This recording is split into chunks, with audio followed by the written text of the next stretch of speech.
Talk it like Loose D. Nummer 2, wir sind immer noch da. Ladies and Gentlemen, we are back! So, Frühlingspause ist vorbei. Wir sind zurück. Fertig, Handelbank. Wieder Hopper in den Dolo, hören zu. Wir sind back im Business. Business in the house. Yeah! Alle haben wieder Freude, wenn es heisst Lustig! Geil, geil. Der Beat ist wirklich Ich habe gerade voll ein Déjà-vu gehabt. Ja, ich habe so echt. Aber ist gut. Das ist auch noch nie passiert. Hey, Ja, ey. wir sind wieder da aus der Frühlingspause. Ja, Staffel voll. 2 startet heute wieder. Wir haben einfach entschieden, dass es schon eine zweite, erste Staffel gibt. Weißt du, wir haben ja da mit der Staffelpause haben wir eigentlich gemacht, wir denken, das klingt ein bisschen authentischer, Ja, wenn wir voll. sagen, wir machen eine Staffelpause, anstatt zu sagen, ey, der Luz ist in Miami 3 Wochen am Saufen. das klingt ein bisschen authentischer und professioneller. Aber es ist, glaube ich, allen gut angekommen. Absolut. Aber wir sind back, wir lassen doch nicht in den Stich. Meine Damen und Herren, ich bin der Randy, freut mich. Wir haben, zu meiner Linken ist der Luz. Hello, hello. Das passende Yin zum Yang. Genau. Und wir werden heute unterstützt vom wunderbaren, einzigartigen Fabio Landert. Hello, Fabio! Grüezi. Fabio, was läuft? Wie geht's? Gut, tipptopp. Alles im Grünen. Alles im Grünen, ja. Polen-Saison schon überstanden, oder? Bro, eine Woche am Sterben und nachher ist es hoffentlich gut. Ich Ist muss schon. mich selber immunisieren, weißt du, ich nehme nichts. Und dann ist das wieder gut. Nice. Ich habe auch ein bisschen Probleme heute. Gerade gestern grillen, da habe ich es gemerkt. Pah. Aber du hast gerade das Video jetzt gerade vor kurzem gemacht. Ja, Mann. Mit in Da der ist- Pollen am Laufen. Und wie gesagt, einfach machen. Nein, Einfach mal machen. einfach mal machen. Den Polen zeigen, wer der Chef ist. weißt du. Absolut, Mann. Und dann hast du es gezeigt. Jetzt Und kommt er mit so roten Augen. Einfach mal Aber- machen. Aber das ist eben Mindset. Das ist Geil. genau Geil. wegen dem Video, man denkt, wir müssen dich da holen. Das ist Kopfsache. Das Polenallergie ist ist viele Kopfsache. Kopfsache, ja, Mann. Wir haben nur Freude, dass du da bist. Danke vielmals, Voll. Das, ja, immer. dass du die Einladung akzeptiert hast. Danke. Ja. Ja. Und jetzt? Nein, ey, was... Vielleicht, schau, wenn man mal schon, wenn man einen Gast wieder mal akzeptiert, zum da kommen, dann geben wir am Anfang gerade mal Props. Absolut. Ich habe gedacht, so, wie man das so als professionelle, junge, hungrige Startup-Guys macht. Dann, Podcaster. Podcaster, ja. Tue ich mich ein bisschen vorinformieren, habe deine Videos noch mal ein bisschen abgecheckt. Und weißt du, was ich wirklich geil finde an deinem Comedy-Content? Jetzt Dass kommt's. dass es so interaktiv ist.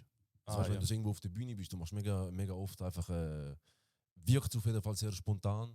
Ja, da ist auch alles. Also, Oder du tust einfach sehr gut deine Gage teilen mit irgendwelchen Leuten, die dort Voll, sitzen. Immer Kollegen rufen. Hast du das Nein, von nein. Anfang an schon so gemacht oder ist das irgendwann einfach entstanden?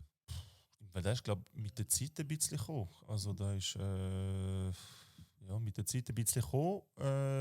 Wenn du Comedy machst, aber du traust halt ein bisschen mehr, das ist halt so ein bisschen Königsdisziplin nicht, aber es ist einfach schwieriger, mit Leuten gerade zu reden und dann immer etwas Lustiges zu finden. Dann musst du immer etwas haben in dem Sinn. Ja. Es ist, ja, du weißt, du kennst die Leute nicht. Kann sein, dass eben manchmal sind es auch voll langweilige Leute. Die laden natürlich auch die Sachen auf, die dann lustig sind. Ja. Aber also, wenn man in der Show ist, und du merkst dann schon auch, wenn ich die ersten 2, 3 frage, dann merkst du schon, dass 1, 2 von denen halt keine Informationen rausgibt und dann musst du halt schnell zum nächsten oder zu der nächsten Person gehen. Ja. Aber ich rede immer so ein bisschen, eben, ein bisschen die Leute kennenlernen und so. Das mache ich immer. Schon. Ja. Ah, geil, ja. Also, Ladies and Gentlemen, Stand-up-Komödiant. Ich habe vergessen, dass du immer das Z an tust. SS. Fabio Landert ist da. Also, wir können, ich habe auch Freude, ich schaue deine Videos schon lange und ich Ah, mache geil. mich immer kaputt. Du bist eine Legende.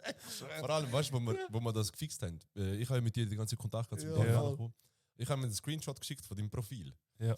Und nachher schreibt er mir so, willst du Konzert, willst du einen Auftritt schauen? Ja. Ich so, nein, Bro, er kommt die Boy so voll geil und so voll geil. Erste geil, Reihe, ja. er hofft jetzt, dass du ihn mal dran nimmst, so bei einem Beat. voll, ich schwöre so geil. Erzähl mal, Fabio, wie wird man Stand-up-Komödiant? Also, bist du geborener Komödiant oder wie ist das? Erzähl mal von früher, was hast du vorher gemacht, bevor du die Ja, Karriere als Komödiant gestartet hast? das ist die Frage, die mich immer gestellt über. Ja. Also, aber ich erkläre es euch sehr gern, weil ich schon immer ein bisschen andere Hörerschaft und die Leute Absolut. kennen mich also noch nicht überall in dem Sinn. Aber im Fall, wie man da wird, also da habe ich selber keine Ahnung. Kann man keine Lehre machen für das? Nein, Lehre gibt es nicht. Da musst du wirklich, ich bin normal am Arbeiten gewesen, immer ein bisschen normal gearbeitet, ist das. Und dann habe ich mal 2 Jahre bin ich im Welschland, habe ich gewohnt. Ja. Und dann war mir so langweilig gewesen, dann habe ich nicht gewusst, so, was soll ich noch machen? Weißt du, so Hobbys, fange etwas Neues an. Fadi oder so. Ja, Pfadi hat mich zum Glück nie interessiert. Und dann habe ich so gedacht, ja, eigentlich wäre so Bühne, wäre irgendetwas vielleicht noch lustig. Und dazu mal hat noch ein Kollege von mir, der war Rapper gewesen, der hat nachher mit Comedy angefangen, also der hat von Musik dann zu Comedy gewechselt. Ein Rapper, der Komödiant wurde. Ja, genau, ja, der Kiko, vielleicht kennt man. Ah, der Ja, Kiko, Kiko, ja. ja. Ah, er war Rapper gewesen? Ja, der hat. Gar nicht gewusst. Ja, der Was, auf Keloke, auf Dominicano, oder was? hat er auch gemacht, aber Ah, ja? auf St. Galler Deutsch. Ja. Boah, warte, gar erzählst du nicht fertig, ich muss da noch schnell einhaken. Ja. Die sind ein bisschen gehatet worden in St. Gallen oder in der Schweizer Szene, weil sie so halt so Gangster-Rap auf St. Gallen Deutsch gemacht haben. Aber die Lieder sind zu krass. Schon, Das sind ja? so Legendenstatus. So die Lyrics sind heftig, Mann. Geil. Ich muss da noch ein Lied sagen, ich tu noch anhängen. Ja, ich glaube, da kennen alle da, wo du Ja, ja, das ist bis heute noch ein Insider bei Ja, uns ja. in der Gruppe. Ja. Geil. Und dann habe ich gesehen, er ist von St. Gallen, habe mal angeschrieben, hey, wie sieht es aus? Du hast mit Comedy angefangen, wo macht man das? Also, ich will auch mal gerne etwas probieren. Ah, du hast ihn nicht gekannt, du hast ihn einfach so mal Ja, also ich habe ihn schon gesehen und so, aber nicht so persönlich. Ich dachte, ja, easy, frage ihn mal, schreibe an. Und dann hat er mir gerade so 2, 3 Sachen genannt, da ist er auftreten, da. Und dann habe ich einfach mal. Das Ding ist, gut war, halt da immer so ein paar Sachen schon geschrieben gehabt, obwohl ich gar nicht mit dem wollte anfangen. Weißt du, einfach so ein kleines Blöckchen gehabt und so Ideen aufgeschrieben, egal was. Weißt du, keine Ahnung, wenn Also was heisst, du hast das immer gemacht? Ab So 15 oder? Nein, keine Ahnung, so vielleicht so 26 vielleicht. Habe ich angefangen. So vor 2, 3 Wochen. ja, ja, das ist jetzt. Und dann habe ich eben einfach die Sache, egal was, weißt, einfach Gedanken oder Business-Ideen oder irgendetwas. Und dann habe ich mir immer ein bisschen lustige Sachen zum Teil aufgeschrieben. Dann habe ich hure viel Material gehabt. Dann habe ich gedacht, ja, ich probiere das mal aus. Weißt, so, meine Kollegen und ich haben immer Scheiß geschnurrt. So. Ja. Okay. Immer in der Gruppe, immer nur Sprüche die ganze Zeit hin und her. Ja, es So hat- Männergruppe Chat wird nie ernste Sachen diskutiert. Nie, ich schwöre, nie. Und nachher habe ich gedacht, ja, mal schauen, ob das lustig ist für die Leute. Und dann habe ich einfach mal 10 Minuten so von dem Heftchen rausgenommen und dann auf die Bühne gegangen. Einfach, ohne dass zuerst vor jemandem Nein, geübt nicht. hast. Nein, das mache ich sowieso nicht. Ich habe nicht mal irgendjemandem etwas gesagt. Ich habe meiner Familie habe ich so gesagt, Nein. habe ich so gesagt, schau, irgendwie 3 Tage vor dem Auftritt, habe ich gesagt, hey, wenn ihr etwas erleben, kommt da hin. Die haben gedacht, Onlyfans oder Stripper oder so. Ja, ich habe nicht gesagt, wenn ihr etwas sehen wollt, dann kommt da hin, oder? Und dann sind so Niemand gekommen. Ist niemand gekommen? Stell von Eltern niemand gekommen. Auch geil direkt nachkommen. ja gut, wäre nicht so schlimm gewesen, wenn niemand gekommen wäre, aber es sind dann, glaube ich, 15 Leute oder so gekommen. Ja. Und ja, dann ist eigentlich relativ gut angelaufen. So meine Sachen haben funktioniert. Also hast du selber irgendwie dich irgendwo bei einem Resti oder so oder in einer Bar gemalt? Oder Ja, in Zürich, da ist so ein Comedy Ah, aber House, wie so eine- hat das wie so eine- geheißen. okay, Ja. Dort okay. hast du Open Mic können, du kannst einfach rein. Ja, okay. So Open Mics sind so okay. offene Bühnen, wo die Leute in dem Sinn keinen Eintritt zahlen. Und dann kannst du einfach deine Sachen gut testen. Nein, aber es ist nicht so, dass du eine Bar angefragt hast und so selber etwas organisiert in dem Sinn, sondern schon in eine Comedy Ja, House ja oder so. genau, Ja, genau. Open genau. Mics, okay. Ja, voll. Ja. Okay, das ist ganz Genau. Und dann hat das auch gut funktioniert. Und dann habe ich gedacht, okay, Leute lachen. Und das Ding ist auch, ich wollte einfach einmal probieren. So. Ja, nicht das Sinn dahinter gesehen, so noch weiter zu machen. Weißt? Und dann Ja. dachte ich, okay, gut, funktioniert. Dann bin ich am gleichen Abend habe ich dann jemand angefragt, hey, ja, nächste Woche ist geil gewesen, nächste Woche habe ich nochmal etwas, willst du kommen? Dann ich so, ja, easy, ja, voll. Und dann bin ich halt dort das zweimal gegangen. Und dann ist auch wieder gut gelaufen. Und dann immer weiter so, weiter. Und dann irgendwann ist es dazu gekommen, halt, eben, bin ich hure, weil ich halt so einen neuen Stil hatte. Ja, bin ein bisschen ruhiger gewesen auf der Bühne. Bin so der Erste, der so voll tätowiert ist. Vielleicht auch ein bisschen über andere Themen so geredet, nicht immer so Klischee, Schweizer machen da und das, weißt du so. Ja. und habe so vom Alltag erzählt und das ist halt mega gut angekommen bei den jungen Leuten. Und dann hat er so seinen Lauf genommen und dann bin ich jede Woche, habe ich Sachen rausgesucht, dann bin ich so wie angefixt gewesen, weißt du. Ja. Ich dachte, geil, dann bin ich... Das ist so Blut geschmückt in dem Sinne. Ja, dann, Blut gelegt. dort habe ich noch im Welschland gewohnt und dann habe ich eben in Zürich habe ich Sachen rausgesucht, Bern, Basel, ich bin durch die ganze Schweiz gefahren. Also bist du in Belgien gewesen, weißt du gemacht? Ja, bin Gebietsleiter gewesen von der Region Ostschweiz im Aussendienst. Aber in der Westschweiz. Ja, in Fribourg, ja, voll, ja. Und der Scheiß ist halt gewesen, dass ich das Comedy da halt, ich habe nicht auf Französisch gemacht, weißt du? Also, ich habe schon auch überlegt, aber ich dachte, nein, Französisch ist nicht so, also ich kann auch Französisch, aber es ist nicht so voll authentisch, es ist nicht meine erste Muttersprache. So. Ja. Dann dachte ich, ja, easy auf Deutsch, gehe ich mal auf Zürich. Und ja, dann hat das was in den Lauf genommen. Und dann bin ich wirklich fast täglich nach dem Arbeiten bin ich direkt Open Mic gegangen auf Bern. Das war ja noch easy von Fribourg. Ja, Gott. Dann St. Gallen bin ich zum Teil und immer so hoher Sport heimgekommen, weißt, weil ich irgendwie 2,5 Stunden Weg hatte und dann 10 Minuten auftreten und dann wieder 2,5 Stunden zurück, weißt.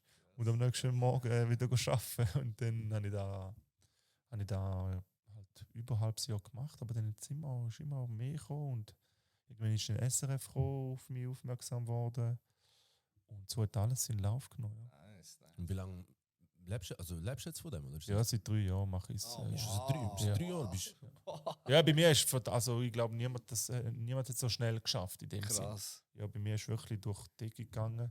Früher, weil ich halt auch, ich so gedacht, so nach so 6, 7, 8 Monaten habe ich so gedacht, weißt du, ich bin dort mal, was bin ich gewesen?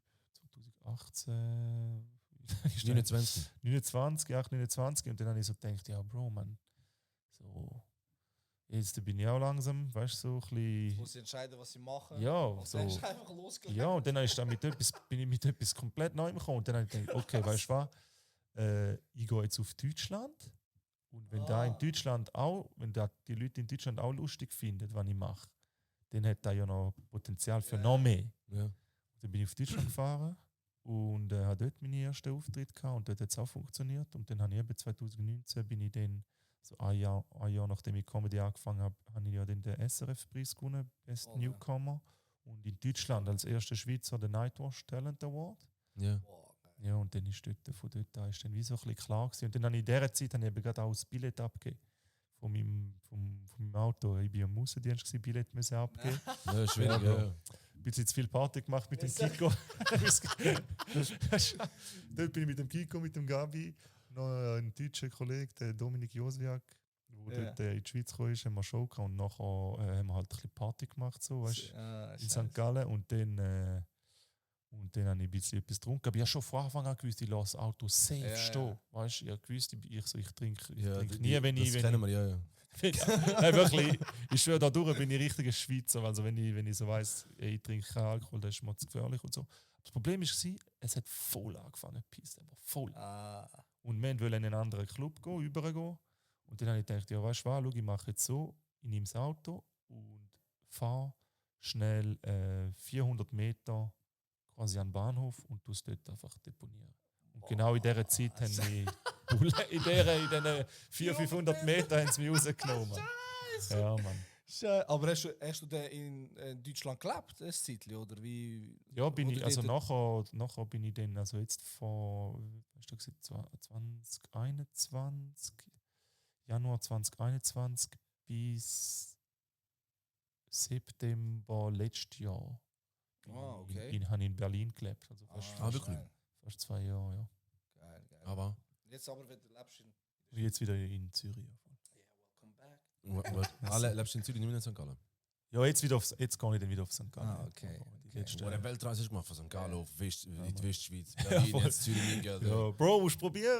Man willst immer die ganze Zeit da. Ja. Alle so Kollegen, die ich jetzt sehe, die alle im gleichen Dorf, man, die Ja, leben lang, ihre ja. Banknachbarin heiraten jetzt, weißt du, mit Bist du froh, ist die Banknachbarin eine Cousine oder so? Das, Da denke ich mir, ja, Bro, man, mach doch mal, gehen mal ein bisschen raus. probier es mal. Ja, safe. Aber hast du denn nie,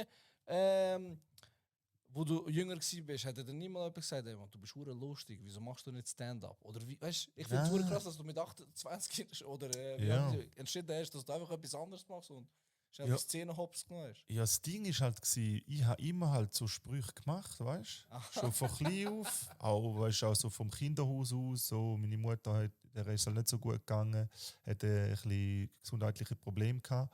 Und schon dort, meine Art ist halt, ich habe nicht so können das zeigen in Form von ihr so Mitgefühl geben oder sie umarmen oder sonst irgendetwas, sondern ich habe probiert, sie aufzumuntern. Ja. Und ich habe probiert, sie zum Lachen zu bringen. Weißt? Wenn sie traurig war, habe ich halt irgendwie eine lustige Situation genommen, Ja, habe ja. sie halt zum Lachen gebracht und dann habe ich gemerkt, okay, weißt, so, ich habe sie wieder ein bisschen zum Lachen Okay. bringen. Mhm. Und da hat sich dann halt so ein bisschen in dem Sinn ergeben. So, dort habe ich schon ein bisschen den Humor gefunden. Aber ich bin halt mega beeinflusst worden halt von MTV auch. Ja, das ist Ja. auch voll die Generation, wo MTV von Ja. übergekommen ist. Ja. voll. Alle Comedians, Stand-Up-Comedian, Dave Chappelle Show Ja, dazu ja. mal noch. Legende. Alter, da habe ich tot gesucht, weißt? Und dann wirklich mit dem Kollegen, wo auch, habe ich auch Glück gehabt, dass er auch so, sich für das interessiert hat. Und dann haben wir immer Jokes nachgespielt und so Mhm. die Sachen, so uns haben Sprüche gedruckt von dem und von dem. Und so habe ich da immer so ein bisschen in mir gehabt. Ja. Auch im Kollegenkreis Cool. immer dumme Sprüche, immer so bla bla bla. Aber ja doch nicht, also, du weißt ja nicht in der Schweiz, gell, du musst mit 14 heisst, ja, entweder Ja, wirst du genau. Banker, wirst du da, wirst du Böschler, wirst du da sind deine Optionen, mach etwas draus. Voll, ja. So, mit 14 musst du schon wissen, Ja, wo du du- stehst, ja, Mann. Weil Absolut, darum absolut. hast du auch in der Schweiz so eine hohe Quote an Leuten, die ihr Ja. Berufsfeld wechseln. Ja, voll. Weil Und- Du musst dich so früh entscheiden. Ja, voll. Und Ja, genau. das Glück in der Schweiz, dass wir haben einfach riesen Glück, dass wir uns auch können.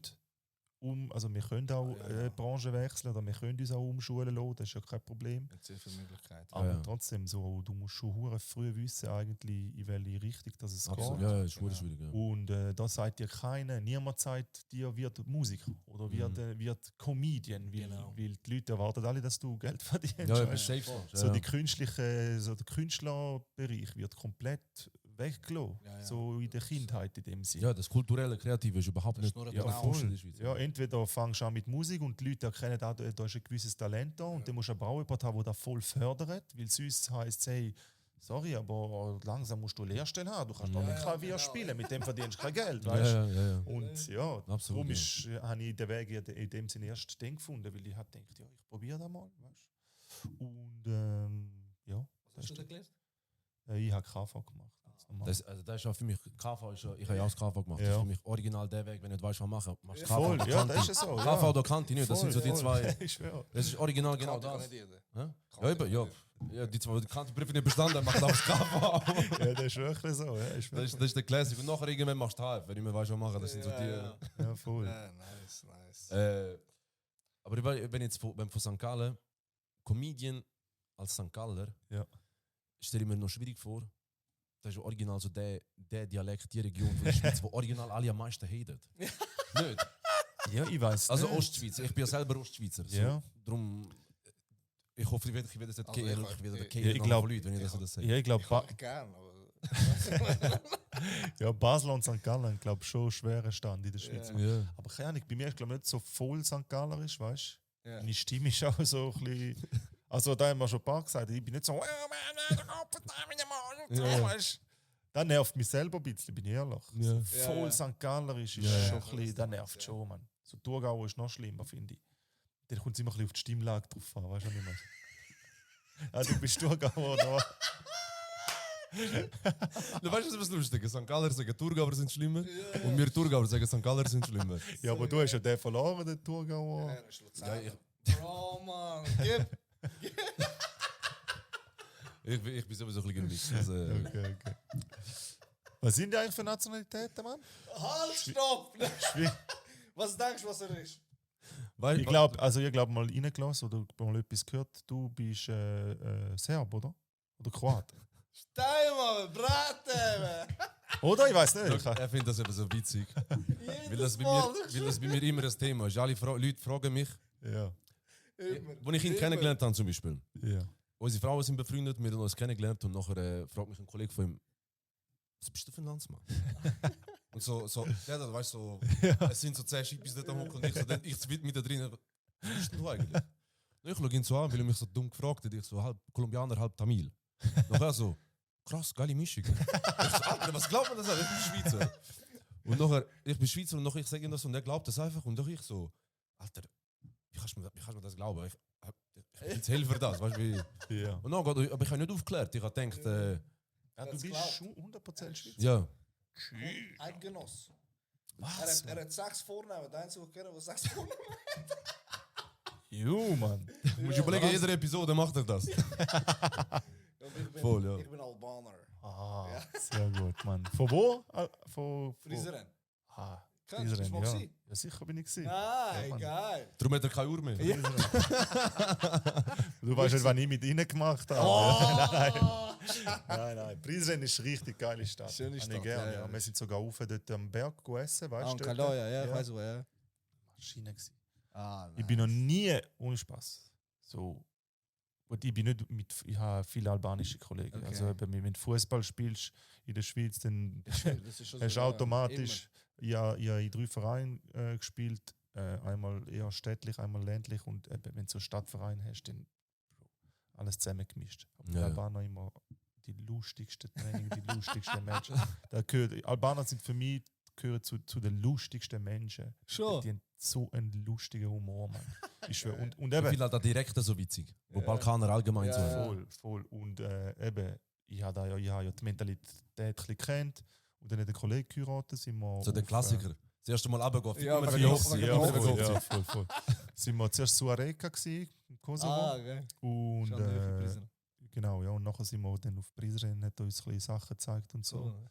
Ah, geil. Ja. Ah, immer Freude. Weißt du? Also wir lieben das. Also die Albaner, wenn sie Ausländer sehen in Kosovo, also die sind also wir Ja. sind hure gastfreundlich dort. Bro, das ist im Fall nicht normal. Ja. Ich habe Streit ausgelöst, weil ich eine Rechnung zahlen wollte. Ja, das ist.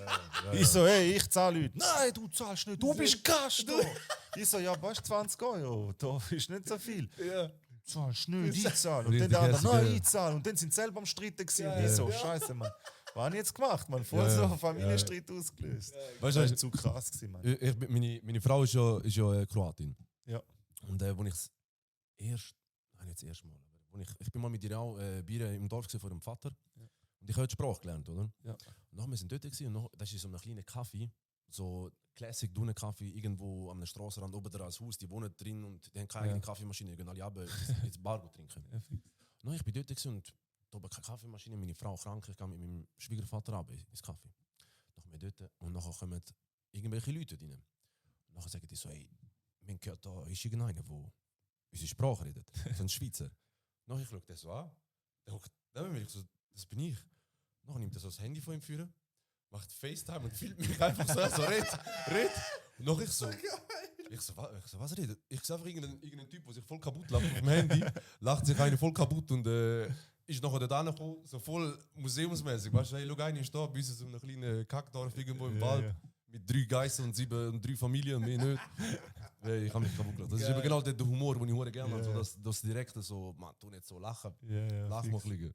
Das ist auch immer geil, weißt du, wenn eben die Reaktion, wenn du in der Schweiz würdest machen, sofort cancelled. Ja, nein, das safe. geht nicht, aber andere im Ausland nehmen die so auf, wie du Ja, weißt, voll, wie du Sprache voll, redest, sowieso voll, im Zoo, Mann. Da musst du auch mega aufpassen, egal was du immer sagst. Ja, So. ja. Ja, gerade so das Thema, ist für dich so Comedy etwas mit Grenzen? Ja, Oder gibt's Grenzen in Comedy? also ich sage immer, schau, wenn du willst Grenzen überschreiten, dann mach's, aber dann musst du halt auch so ein bisschen mit den Konsequenzen klarkommen. Ja. So, und es kommt immer noch darauf an, so, was hast du für eine Meinung? So nimmt man dir da ab, was du sagst. Ja, ja. So, keine Ahnung. Das ist ein guter Punkt, ja. So Louis C.K. zum Beispiel, einer von meinen Lieblingscomedians, er sagt auch so ich fick tote Babys. So, weißt du, so, Bist du ein gottlos, Minke? so vom Krassesten, weißt du, so eine Line, wo er sagt, er ist in Zürich, oder? Er redet über die Schweiz und dann sagt er, ja, in Zürich, da ist alles so super, in sogar so Kübel, wo noch 4, so da haben wir Papier, da haben wir ein bisschen anderes Papier, da haben wir Glas und da haben wir Becher. Und nachher sagt er so, ich bin dort mit einem toten Baby gestanden, ich habe nicht gewusst, in welchem Ding das ist rein tun. Weißt du, so krasse Sachen. Aber siehst, er lacht jetzt, weil es halt so Ja, krass ist, aber Bro, niemandem glaubt das. Ja, Das ist ja, das ist ja, only ja. for the joke, das ist einfach nur zum Ja, die ja. Leute Ja, ja. unterhalten. Genau. So, wenn du dann dich so, wenn du dich provoziert fühlst oder wenn, dann bist du falsch in einer Comedy-Show. Ich finde vor allem, weißt du, willst du Nadeln im Heuhaufen suchen? Wie, Ja. Du findest immer irgendetwas so. Ja. Wie kannst du jetzt das gegen die und die sagen? Amigo, man, bleib mal cool, Mann. Hat Dann- denn dann schalt weg. ein Zuschauer so während der Show gesagt, weil es Nein, bei mir so ist negativ da, aufgefallen? nein, bei mir ist da gar nicht bis jetzt gewesen. Ich glaube, ich habe eben halt auch die Art, die Ausstrahlung. Ja. Ich kann auch zum Teil Sachen sagen und die Leute wissen, die meinen das nicht ernst. Und du bist Ja. tätowiert und niemand traut dir etwas. Oder so, ja, das kann auch sein. Nein, aber eben, man lernt mich auch ein bisschen kennen während dem Programm und dann weiss man, das ist einfach entweder schwarzer Humor oder das ist Ja. nicht so. So von dem her. Weißt du, für mich bist du eben originales Beispiel, dass man in der Schweiz alles schaffen kann. Weil ich meine, du bist ein Ostschweizer, du bist nicht lustig und bist trotzdem Comedian geworden. Weißt du, von dem her. Auf der Bühne bin ich nicht wirklich nicht lustig, das stimmt, Mann, das stimmt. Das stimmt. Man hört man so als Comedian, dass wenn ich einen jetzt auf der Straße trifft, sag, komm wir zusammen auf KK, erzähl mir den Witz. Ja, das ist immer so. Das ist so voll der Classic. Ja, ja. Ja, Also, fix. erzähl uns jetzt. Das ist das Schwierigste, wo du einem Comedian kannst fragen. Voll, voll. So, ich kenne keine so One-Liner. Also weißt du, so Jokes, so Blondinenwitz kenne ich nicht. Ja. Es hat sich auch, schreibe, es hat sich auch voll geändert, so ein Wandel gehabt in der Comedy-Szene. Weißt du, das Gefühl, wo unsere Eltern Ja. das noch geschaut haben, da ist Ja, ja, schon voll. Charlie Chaplin da vorne gehabt, Ja, ja, ja. der einen Witz vorgelesen hat. Oder Voll, so, ich weiß jetzt auch nicht, so wie die Schmarinskis, weißt du, Ja, ja, ja. oder Fix. Divertimento, so, weißt du, so Leute, die früher, die sind einfach, gut, die jetzt nicht ganz, die sind schon, machen auch Stories, aber ich habe das Gefühl, früher hast du einfach einen Witz erzählt. Mhm. Bist du dann, ey, eine Blonde, eine Schwarzhörige und ein, Ja, ja, keine Ahnung, voll. und ein Pol sind Ja, ja. irgendwo. Weißt du, und dann fängt so ein Witz an. Ja, Heute voll. erzählen die, heute sind Witze immer Story, habe ich einmal das Gefühl. Ja, Ja, Sie ja. haben eine Story erzählt, dass man sich Ja, sicher kann identifizieren damit. Ja, voll. Der kommt halt eben von Amerika, so das Storytelling. Ja, früher ist halt viel so, Schweiz ist halt so Kabarettland, so Eben. halt so Sketch mehr mit so eben der Ursus und Nadeschkin. Die habe ich vorgemeint, nicht, Mhm. nicht Aber Divertimento. Schmirinskis auch, Divertimento ist ja auch Sketch eher, die schlüpfen ja auch in Rollen, legen Mhm. Perücken an, sind anders Ja, ja. angekleidet und Der JK. ja genau, ja. Versprecht einfach. Ja, das ist schon lustig, eben schon, die haben da, Ist halt anders, in der Prä. Ja, ja, ja. voll, ja. Wie ist, sorry. Ja, erzähl, was- aber eben die Zeit wendet sich und Genau. da machen ja immer noch Leute, das hat ja immer noch Erfolg da, also Geronimo und Ja, der ja. Erik und so, Mhm. die machen Ja, das die ja. haben Gabi- jetzt auch- Gabirano, die machen ja das Ja, jetzt ganz einfach, gerne, ja. die haben jetzt da einfach übernommen online, oder? Genau. Ja. Aber das ist, ich finde es lustig, aber ist halt nicht so mein Style. So, ich erzähle halt lieber Geschichten vom Alltag oder Sachen, die ich selber erlebt habe. Mhm. Aber ja, da kann ja jeder selber Ja, entscheiden. ja. Voll. Macht Aber aber ich gut. finde, so als Stand-up-Komödiant musst du auch ein bisschen Schauspieler, nicht? Mit diesen Mimics.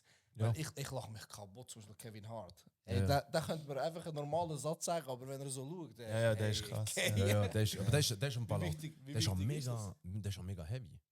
das? Ja, ja. Der ist ein Multitalent. Das ist brutal. Wie wichtig ist das? Hast du Mimics und so? Oder Acten so? Ja, ja, Nimmt man das Act-Out so ist schon voll in sehr den wichtig, ja. Ist schon sehr wichtig. Also, eben, je nachdem, du bist auch, also ich bin jetzt da zum Beispiel nicht so, ich bin auf der Bühne, ich mich selber. Ja. Aber es gibt natürlich Comedians, die halt von dem Acting leben, die halt voll Mhm. Wo das voll trocken Bestandteil sind ist. und Ja. einfach so ohne Mimik oder so ihre Witze erzählen. Ja.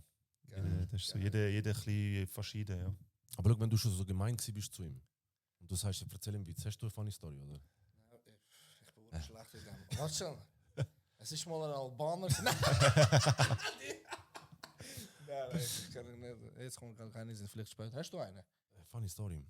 Also ein funny Story. Ein Witz? Witz? Ah, Bro, ein Witz. Ich finde Witz, ich bin auch so der Meinung. Ich finde einfach so einen Witz erzählen so. Ich finde, dann finde ich Stories witziger. Weißt du, weil dann hast du so viele Hintergrundinfos, wie das war. Zum Beispiel, schau, eine funny Story. So Spitzname bei meinen Kollegen ist ja, weil halt voll viel denken, ich bin von irgendwo anders, ist ein Spitzname von mir Zigo. Das sagen mir voll viele Leute, sagen mir einfach random, nennen mich einfach so. Merkst du, wie asozial Frauenfelder sind. Das, und wie das entstanden ist, ich bin mit. Du bist von Frauenfeld sogar? Ja, ich bin Frauenfelder, ja. Ja, dort bin ich geboren. Nein! Für das gibt es nicht. Jawohl! Frauenfeld ist rum! Bravo. Auf jeden Fall war ich das erste Mal in Montenegro gewesen, in Budva. Ah ja, Das erste ja, Mal schon vor, gewesen. ja, vor irgendwie 7 Jahren oder so. Gute Zeit. Ja, es war super gewesen, wirklich im Sommer, schöne Kultur. Mit Frau oder ohne? Damals noch ohne Frau.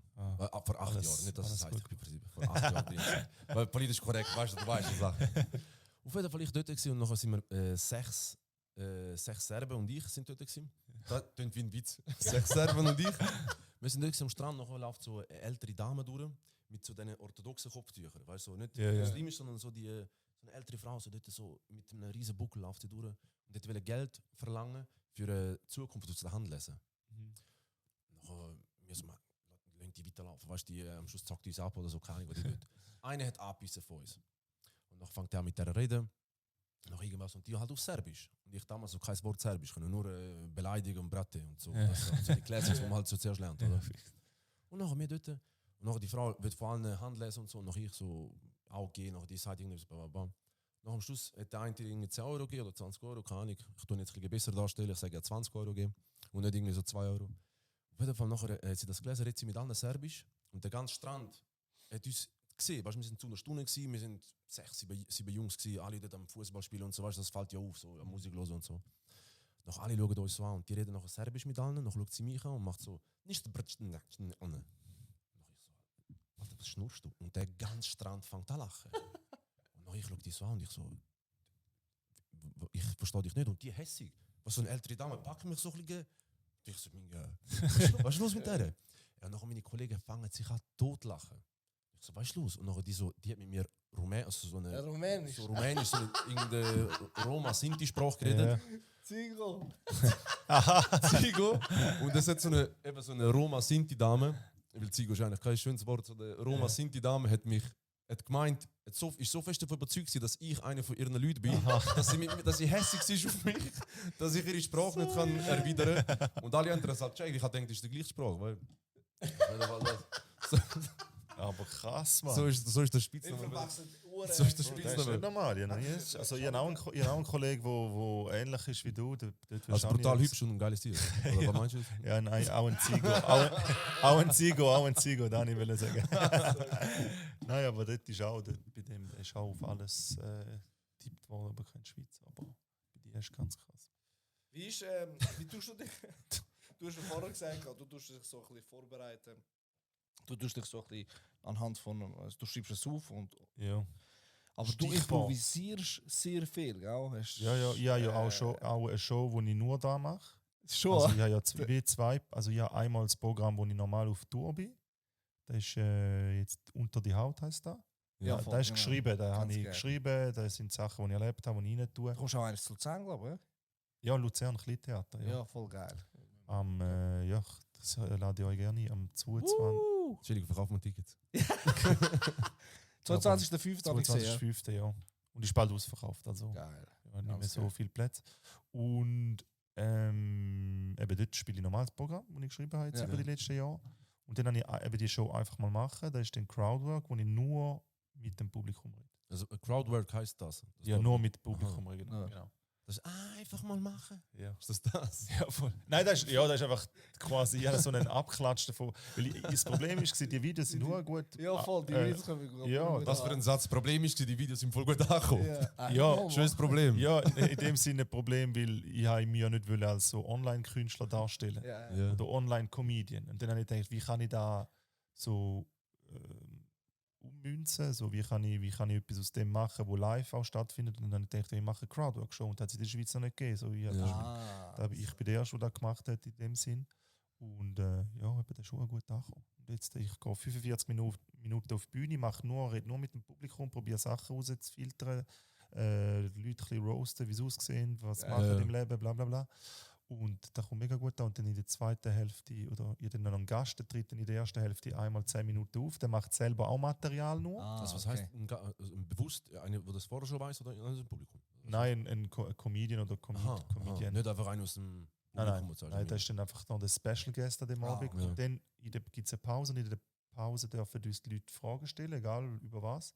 Und nachher dann wir die auf der Bühne beantwortet, das zweite. Und dann in der zweiten Hälfte sind wir dann quasi das zweite auf der Bühne und so geil. redet ein bisschen, ja, bla bla bla. Dann hat es eine Frage, keine Ahnung, was ist deine deine Lieblingsblume ist letztens gewesen. Und dann haben wir einfach so über das so ein bisschen geredet und dann haben wir gefragt, was ist Die die lachen sich kaputt, wenn du erzählst, was deine Lieblingsblume ist. Ja, ich habe auch gesagt, so, eben, die hat so gesagt, die hat den ganzen Tag so Blumen gemalt und ich so, ja, okay, wie verdienst du mit dem Geld? Und ich habe immer so ein bisschen weitergestichelt und dann entstehen halt viele Sachen. Ja. Verdienst halt Geld mit Leuten beleidigen. Ja, das ist voll. eigentlich Schon ein Traumjob. Das ist voll Balkaner eigentlich. Du spielst viel mit Albanern unterwegs. Wie bist du zu dem gekommen? Einfach mal machen. Hey, da ist während Corona entstanden, der Scheiß, Mann. Dann habe ich eben gedacht, ja, dort ist ja nichts gelaufen. Ich nichts können machen, ich kann nicht auf die Bühne. Und dann habe ich gedacht, ja, ich probiere einfach mal so Videos ein bisschen online. Einfach mal machen. Ja, einfach mal so einen Scheiß, einfach mal machen, aber einfach einen Scheiß gemacht. Und dann habe ich einfach so mal keine so Alltagssituationen genommen und dann einfach mal zum Beispiel der erste war, ich glaube mit dem Kaffee, wo ich Kaffee rausgelassen habe und dann habe ich gerade aber Stopp wieder gedrückt, dass nur so 2 Tröpfe reingekommen sind und dann habe ich so gesagt, einfach mal Lusttropfen rauslassen. ja, nur 2 Tropfen rauslassen, einfach mal weißt du, so voll einfach, es ist so ein bisschen, ja, in dem Sinne einfach so ein bisschen andere Situation so, oder Zähneputzen, habe ich gesagt, dann einfach mal 10, 15 Minuten oder so putzen, weißt du, immer das, Ja. immer so Sachen. Und dann, die Videos sind nur gut geklickt worden. Und dann habe ich gedacht, okay, gut, die Leute feiern da irgendwie. Und dann habe ich ein paar Videos gemacht. Und dann, wo es aber weitergegangen ist, habe ich die wieder gelöscht, weil ich so gedacht, ich will nicht, dass da so voll mein Ding wird, weißt du? Ich würde ich würd als Stand-up-Comedian wahrgenommen werden und nicht als so Online-Comedian. Ja, voll. Und dann habe ich die gelöscht. Und dann ist aber... Hat dich das gestört? Ja, Dass Leute voll. das von dir können denken? Ja, nicht denken, aber ich wollte auf der Bühne stattfinden. Okay. So, ich gewusst, dass ich nehme mich lieber auf der Bühne auf und die Leute haben dann Content auf der Bühne und dann wissen sie, dann haben sie die Verknüpfung, der Typ hat auch Shows und der ist live unterwegs und dann kann man schauen. Okay, so. Ja, und dann bin ich unterwegs gewesen, Shows gespielt und dann ist aber immer wieder die Frage gekommen, hey, haben wir Leute privat geschrieben, wo hast du das Video da, wo mit der Kaffeetasse und so? Hast du das noch? Ich muss das unbedingt zeigen, ich habe das nie mehr gefunden und so. Dann habe ich einmal geschickt, so DM, weißt du, da. Einfach so einzeln. Weißt du, so wie Flyer verteilt. Ja, oder illegale Videos, so DM, Bro. Ja, Das ist schlimm. Kinox.de. Ich schwöre, ja, aber vielleicht ist das auch so. Eben nachher bist du dann auf das Mal habe ich da wieder bekommen. So Kollege, ey Bro, Mann, da in der WhatsApp-Gruppe werden deine Videos so immer rumgeschickt und so, gell? Nachher so, okay, ja, voll easy. Und dann immer wieder, wo ist da mit dem, wo du zu Arosa bist, wo ist da, wo du da mit da und da machst? Und dann habe ich immer so geschickt. Und dann habe ich gedacht, ja, Bro, wenn die Videos so gut ankommen, dann mache ich einfach wieder ein paar, oder? Und dann habe ich die wieder gemacht und ja. Du, da ist jetzt sowieso ein bisschen Markenzeichen geworden, aber ich will eben nicht, dass es dann nur da ist. Das nur auf dem... Ich habe es am Anfang nicht gecheckt. Weißt du, warum das, was ich überlege, ist, aber es macht schon Sinn. Weil von dir gibt es mega viele Videos halt auf der Bühne. Viel mehr Videos auf der Bühne. Weißt du, wo ich auch ein paar Videos von dir dann durch... Ich hatte dich ja vorher schon kennt, bevor wir das gefixt haben. Ja. Ich habe das dann mal alles so voll durchgeschaut. Stimmt, das ist mir gar nicht bewusst gewesen. Das ist ein cleverer Move. Aber ich finde es auch, ja, voll. Es ist halt so voll der Aufhänger, ja. Ja, und Also. Interesse steigt, dass man dich auch live besuchen kann. Ja, voll, ja. Und eben, dann habe ich halt die Live-Show noch gemacht, wo auch einfach mal machen heisst, dass man so ein bisschen Verknüpfung hat. Wer ist der Typ? Das ist der von diesen Videos, wo auch noch Live-Show hat. Heftig. Und Nice. ja, die Schwierigkeit ist so, aber am Anfang habe ich gedacht, eben, werden die Leute noch zu meiner Solo-Show kommen. Weißt du, weil da ist ja Programm und da ist nicht da, wo die Leute in dem Sinn sehen auf der Bühne oder im Insta. Und das Krasse war, dass beide Shows immer voll gefüllt sind. Also auch mein Solo-Programm ist relativ oft voll. Ich habe jetzt eben 2 Shows gespielt, die ausverkauft sind. Und einfach mal machen Shows sind auch ausverkauft. Also die Leute kommen zu der einfach mal machen Show. Jedes Mal, du kannst jede Woche oder jedes Mal. Ich hatte ja vielleicht 1-2 Mal im Monat, aber du kannst jeden Monat du eine neue Show schauen, bei einfach mal machen, weil das ist ja nicht scripted, das ist ja alles interaktiv.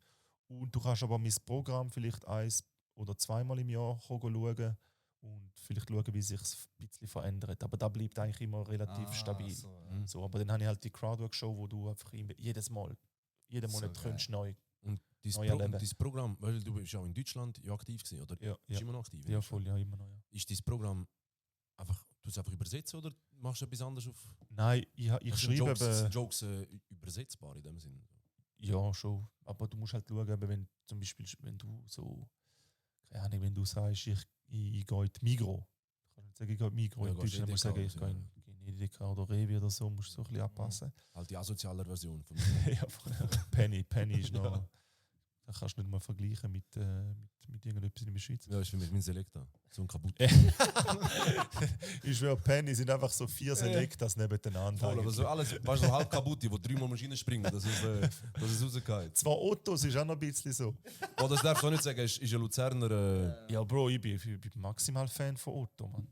Otto ist das Beste, was es gibt. Otto ist Eigentlich. nice. Ja. Hat Hardy-Shirts, finde ich geil. Ja, Mann. Vorher oldschool. Die hat auch immer so Parfüm noch ab und zu. Kannst alles. Ottos ist geil. Auf jeden Fall eben die Show auch in Deutschland. Wenn ich übersetze, dann ich schreibe auf Deutsch. Weißt, ich schreibe gar nicht Schweizerdeutsch. Ich schreibe schon Hochdeutsch in dem Sinn. Mhm. Dann manchmal muss ich sogar eher auf Schweizerdeutsch übersetzen. Findet die Deutschen Schweizer lustig? Ja, also bis jetzt, also ich habe gute Shows gehabt in Deutschland. Ja. Geil, geil. Aber halt aber auch, weil ich halt da zum Beispiel auch, weißt, ich erzähle ganz andere Stories, so, Ja. wo man vielleicht noch gar nicht so gehört hat. So, das ist nicht so mainstreamig. Ich bin nicht so Mann-Frau-Thema oder keine Ahnung, ich will auch nicht voll der Schweiz raushängen. Ja. Aber kannst du mal vielleicht erzählen, etwas, was du so bei deinen Shows alles erzählst? Ja, zum Beispiel, ja, ein Joke, wo ich erzähle, so mein Kollege, so, ja, einen dümmsten Kollegen, so, wir haben alle Haben so, wir alle einen, ja. so, wo wir wissen, der ist der dümmste bei uns im Freundeskreis und der fragt halt ab und zu so Sachen. Ah, wirklich? Ich meine, das ist der Joke. Ja, das ist auch schon ein Joke, aber Aber- existiert. ja, da existiert alles. Ja, das Ding ist wirklich da, wo ich erzähle, ist wirklich zum Teil halt auch wahr, weißt du? Ah. Also weiss der dümmste Kollege, wer der dümmste Kollege ist, weiss er das. Ja, sicher, ich Musst du glaube, da wissen Prozent alle. Nein, da noch nicht. Ist geil. Solange ich keinen Namen erwähne, ist gut. Schon rechtlich festgelegt. Shoutout Bro, an dich, dumme Kollege. Bro, du erwähnst mich immer jedes Mal in einer Show. Gib mir mal etwas ab, Mann. Geil. Ja, ich habe ihm gesagt, Bro, schau, ich sage keinen Namen und so und du profitierst auch, weil Backstage du kannst Bier saufen, mach alles, was du willst. Ja, genau. Aber die Nummer, die gehört mir. Erzähl mehr, weißt du. Und eben, der hat mich die haben so gefragt, Bro, ich kann nicht so gut schlafen, was soll ich machen? Und der so, Bro, ich lass Wahllieder. Die Wahlgesänge. So. Ja, so Wahlgesänge. Nachher ich so, was ist das? Und er so, ja, geh mal auf Spotify, geh schauen. Nachher ich schaue so.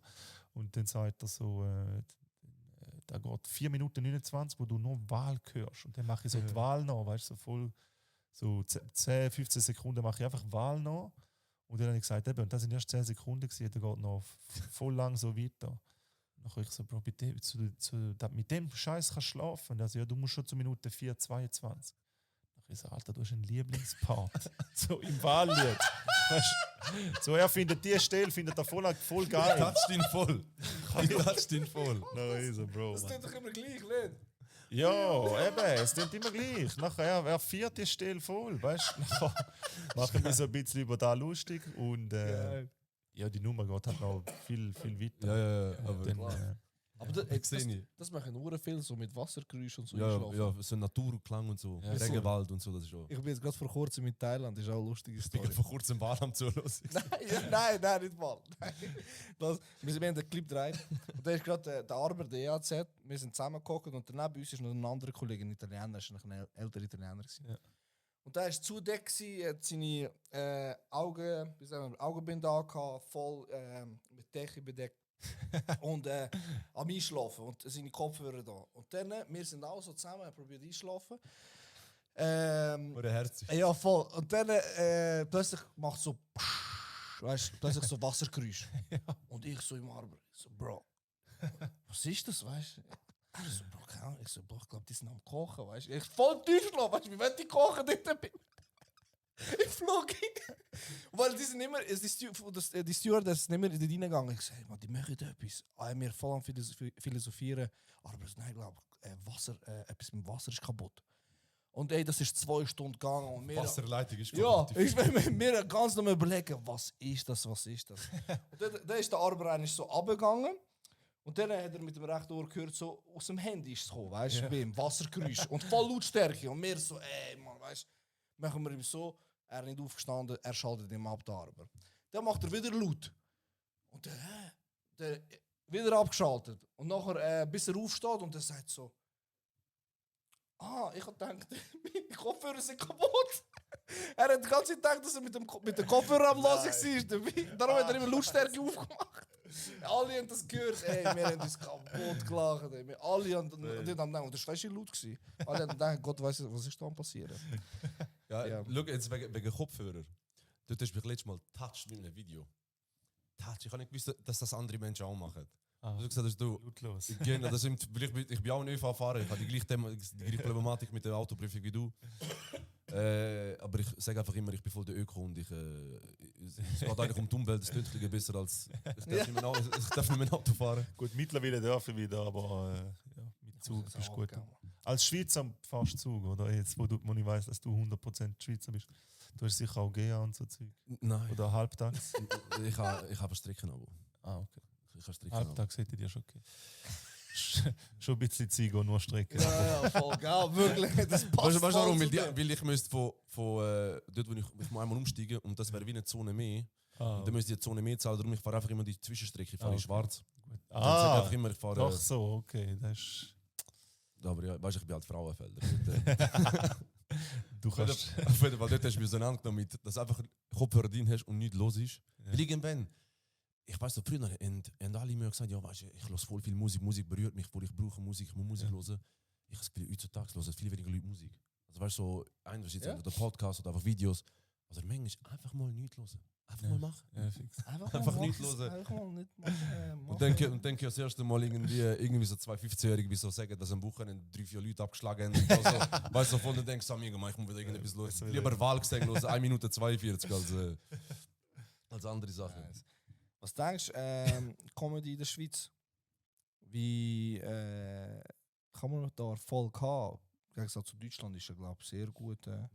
Also musst du auf Deutschland gehen? Ja. Oder? Nein, ich habe gemerkt, eben, du musst eben gar nicht. Schon, Wenn du gut bist, dann lange es in der Schweiz auch. Geil. Also lange. Ich sage, mein Anspruch ist natürlich immer, ich denke natürlich nie so klein. Ja. Also ich will das Größte erreichen, was ich will. Weißt du? Darum bin ich auch auf Deutschland. Und, Was ist die grösste Anzahl Leute, die du erreicht hast? bei meinem Solo, wo jetzt allein für mich gekommen sind, ist glaube ich 450 gewesen, von nur von 450 Leute. 450 Leute. Wow. Krass. Und da ist eben auch krass. Zum Beispiel, es ist ja mein erstes Solo, oder? Ja. Und das Krasse ist eben, ich habe alles, da bin ich auch stolz auf mich, da kann ich auch so sagen, ich habe da alles selber aufgebaut. Mhm. Geil. Ich habe kein Management gehabt in dem Sinn. Applaus, Mann. Ja, das ist die wichtige Sache. Ich habe das selber alles mit online gemacht in dem Sinn. Schon, mit Marketing. Ja, Alles eben, noch. ich habe kein SRF, das mich nicht pusht. So, alle Comedians in der Schweiz haben ja irgendetwas mit dem SRF zu tun. Ja. Entweder haben sie eine Sendung oder haben ein Format oder sonst irgendetwas. Das Einzige, wo keine Sendung hat, dann eben. Lass mal das schnell kurz stehen. Ja. Ja, aber eben, man braucht es nicht. Ja. Weil das ist ja eine komplett andere Zielgruppe. Aber dort muss ich auch sagen, es ist mir noch ein bisschen so ein bisschen. Fragt doch jemand, der Ahnung hat, also weißt du, der ein bisschen unterwegs ist. Man. Sie fragen immer so Leute, die entweder haben keine Solo-Show, ziehen keine Leute oder wo irgendwie nur 15 Leute kommen. So. Dann denken wir so, Bro, also so, fragt doch mich, Ja. man etwas macht, weißt du, so mit Newcomer. Vor allem weißt du, für sich selber wäre das ja auch... Ja, werden ja eben, sie vermitteln auf beiden Seiten. Ja, es wird einfach ein bisschen ein anderes Bild vermittelt, dass da so Comedy ist, aber so die Leute, die erfolgreich sind, werden irgendwie nicht so gepusht, so wie es eigentlich sollte, oder? Aber eben 450 Leute ist das Größte gewesen, allein, aber dort auch schon, ich habe jetzt 4-mal in Zürich gespielt und habe jetzt über 1000 Leute, über 1200 Leute habe ich jetzt auf Zürich gebracht, nur an einen Ort mit 4 Shows. So, Was hat sich geändert, wo dort die 15, 18 Leute, wie viel hast du gesagt, sind gekommen, damals beim ersten Mal im 18? Ja, 15, ja. 15 Leute. Was ist anders? Bist du nervöser? Hat sich... Nein, Nervosität ist eigentlich fast ganz weg in dem Sinn. den habe ich nicht mehr so. Aber Also bist du nervöser gewesen vor 15 Leuten als vor 450? immer. Also für mich umso mehr Leute das hat, umso besser. Ja. Weil wenn weniger Leute im Raum sind, du siehst alles. Ja. Du kannst ein bisschen du drüber siehst, schauen. ja, du siehst jede Ja, Reaktion, verstehe du ich. siehst, Ja. die Leute sind auch so gecampt in der Schweiz. Ein Raum, wo 30 Leute sind, die Schweizer sind nicht so von der Mentalität her, auch kommen rein und haben gerade voll Spaß. Ja. Sondern du musst immer zuerst so ein bisschen... Ja, es ist ja so. Die Mentalität ist so zurückhaltend. Du musst die Leute immer Ja, voll voll. rauslocken. Und dann irgendwann, wenn er merkt, okay, ja, das ist eine Comedy-Show, da darf man lachen, dann lachen sie. Dann ist auch gut. So schnell ins Füßchen. Voll. Eigentlich ist Ja. weißt, dass du die Schweizer zum Lachen bringst, ist ein riesen... Ja. ja, nicht. Ja, wir haben schon Humor, aber eben, du musst halt... Gegensatz, also Damis und so, die sind ja viel... Ja, das ist die lachen dir Aber jeden das ist Scheiß. Dort ist manchmal zu einfach. Amerikaner, ich schwöre, habe ich auch gedacht, Alter, Ja, so einen schon. Joke wirst du in der Schweiz wahrscheinlich Huren abgehackt, Ja. aber dort Ja. sind alle am Durchdrüllen, Mann, das ist so krass. Ja, die suchen, ich habe das Gefühl, gerade auch Amis, die suchen fast ein bisschen Spaß. Also weißt Ja. du, das ist wie so etwas. Das ist tief Ist voll, wieder... also voll schade, dass das bei uns auch nicht so ist. Weil das Ja. wäre viel, du wirst viel angenehmer durchs Leben gehen, wirst du Spaß suchen und positiv Ja. entgegen. weißt du, Absolut. annehmen. Das ist voll, Annehmen vor allem, ja. ja, das ist in der Kultur verankert. Und Ja, in der ja. Schweiz ist es halt eben so, das Coverage, wir hocken mal an, du sagst uns irgendetwas und wir sagen dann, ja, okay, ist gut, wir sind gleicher Meinung. Ja, ja. Und ich Ich glaube, glaube, zuerst mal den abholen. ja, Da bin ich d'accord. ja, genau. Und bei mir ist eben, glaube ich, ein bisschen anders, weil ich halt hure viele junge Leute habe. Also alle Leute haben mir gesagt, Bro, bei dir ist nicht normal, du hast wirklich keine Leute, die zum Teil über 35 oder so sind. Wirklich? Okay. Oder eben so knapp 40. Und auch ältere Leute kommen immer nach der Show und so denken, du, wir haben jetzt da mal schauen, haben uns fast ein bisschen geschämt, da reinzukommen.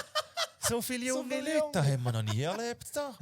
Also muss ich sagen, Okay. also, das ist cool. Also, wir haben uns aber wirklich, sind wirklich die Ältesten gewesen da. Ich so, ja, ey, wenn ihr da feiert, dann ist egal, wie alt ihr sind. Weißt du, was ich meine?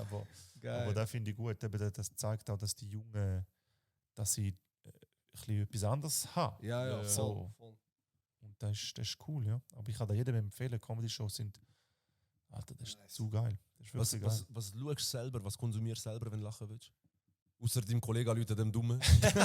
Bro, mein Humor ist eben richtig dumm, Mann. Ich Ja. lache, ich schwöre, ich lache ab, Wenn es so schon anfängt. So. ja, ich lache ab ganz, ganz dumme Sachen. Also Ja. Comedy, Stand-up natürlich auch, so Ja. Dave Chappelle, so alle Amis, das habe ich alle durchgesucht. Ja.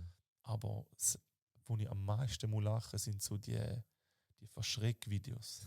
Die Verschreckvideos. Ja, wenn Leute verschreckt werden, ich stirb. Ich finde das so lustig. so geil. Weil wir haben eben auch, wo ich gearbeitet habe, wir hatten auch eine Firma, gehabt, wo wir zu dritt waren. Ja. Ist nicht meine Firma, aber der Chef und 2 Angestellte, ich war einer von den Angestellten. Gewesen. Und wir haben den ganzen Tag nur, der Chef war so ein Junge, weißt, wir Ja. haben nur Scheiß gemacht. Ja. Ja. Wir haben voll immer gearbeitet, lang und so, immer professionell. Aber wir haben uns manchmal so voll verarscht. Am Morgen, kennst du, wenn du immer verschreckt wirst, Ja. wenn du immer irgendwie vor Ja, etwas ja. musst Angst haben, Du kommst Du voll kommst- so du langsam kommst so rein. rein, ne? ich schwöre, ohne Spaß, wir sind einmal früher noch ins Büro gekommen. Dass wir die Ersten sind, die können den Chef und die verschrecken. Das ist nachher so gewesen. Nachher sind wir wirklich, ich bin manchmal so wirklich voll früh ins Büro, dass ich gewusst habe, oh, ich fick die Missgeburt. Heute bin ich der Erste, der mit denen nachher habe ich aufbauen, so irgendwie mit WC-Papier und so. Ja. Und, Alter, So das ist geil. krank gewesen. Und einmal ist krank gewesen. Chef und ich dort im Büro, dann sind wir nur das Zweite gewesen, ist dann erst später nochmal einer dazugekommen. Und der hat mich immer verschreckt, immer Scheiß gemacht, immer. Ein Kunde ist gekommen, gell? Dann hat er gesagt, ja, geh mal, hol mal einen Kaffee, oder? Der Ding ist da. Dann bin ich Kaffee holen, nachher mache ich Wasser auf, bam, ganzes Wasser. Mir entgegengekommen, gell? Ich so, Bro, was ist los, Mann? Ist der Hahn kaputt? Voll peinlich, alles über meine Hose da, gell? Ich so mit nassen Hose am Kunden so den Kaffee gebracht.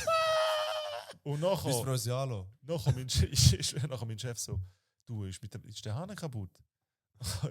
Ich so, ja, keine Ahnung, also ja, geh mal schauen, nachher schaue ich so und der Mitglied hat einfach so einen Strip an tun. Weißt du, so. Nein. Wie so Das Kleber. ist, ja, so Kleber, dass es spritzt. Ich so, du verdammt, du Mies. Weißt du, der Chef von mir? Und dann haben wir Mittagspause gehabt, gell? Ich so, dann zahle ich es heim. Nachher, ich habe gewusst, der Kunde ist gegangen, aber ich habe nicht gewusst, dass ein neuer Kunde wieder kommt, gell? Ja. Dann, ich verstecke mich hinter dem Ding, oder? Hinter dem Schrank. Er kommt, ich höre so Leute, die kommen, ich juck so auf die Seite, mach so. Und dann einfach der kommt so. Bro, man muss denken. Riesen Eindruck. Einfach der Kunde verschreckt. Aber weißt du, wie krass, Mann? Und dann ist so, sorry, Mann, ich habe mehr. Sorry, ich weiß, ich bin nicht so ein Insider. Ja, willst du erklären? Ich schaffe nicht da. Scheiße. Oder sagst du einfach nichts und sagst nicht aus. Aber ich habe das Gefühl, das ist original, das ist so original Ja, ist geil. Jungs-Humor. Ja. Das ist für mich fix so Jung. Scheiße. Ich bin einmal so Angst, also am Arbeiten gewesen, und wir hatten auch einen gehabt, der hat uns immer versteckt. Das ist auch so das ist unser Running Gag gewesen. Und ich habe früher ins Geschäft gehen, weil ich einen Kundentermin hatte, irgendwie am 7 Uhr am Morgen. Normalerweise vor dem 9 Uhr bin ich nicht dort gewesen. Ja. Und ich bin immer ins Geschäft mit einem Training, also mit Real-Trainingsanzug. Ja. Ich bin so ein Trainingsanzugsmensch. Und nachher, ich bin mit dem Trainingsanzug ins Geschäft gegangen und es war ein bisschen kühler gewesen. Also kühler, es war schon gewesen, dass es gefroren ist. Weißt du, so, Ja. die Türen sind ein bisschen gefroren vom Auto und so. Damals noch nicht Auto fahren.